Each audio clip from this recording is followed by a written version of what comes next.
However you speak the gospel into a culture or into a person's life, the gospel always has two moves.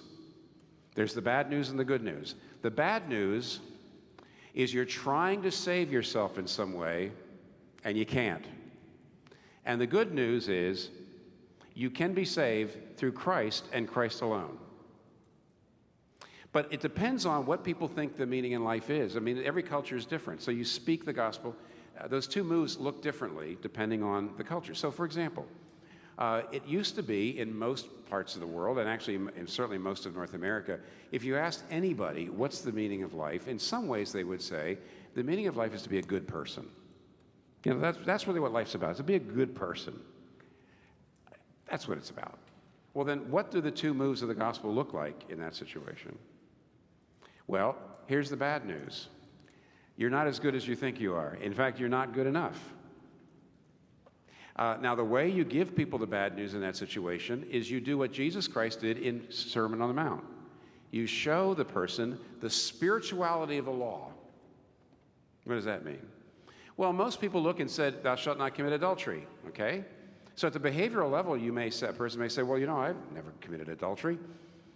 And Jesus says, but have you ever had lust? Have you ever wanted to commit adultery? In other words, have you ever had lust in your heart?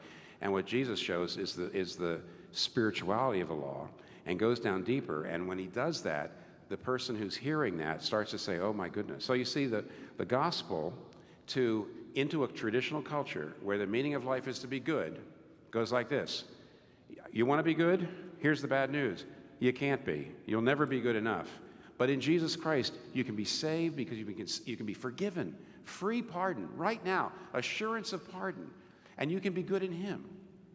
Okay, but that's not our culture, is it?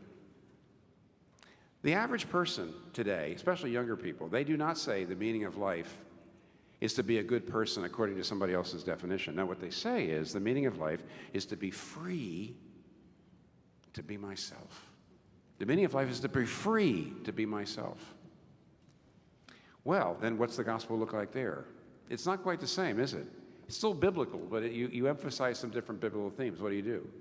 Well, okay, what you do is and we started talking about this last night, first of all, you say, okay, the meaning of life is to be free, right, but you're not. And why aren't you free?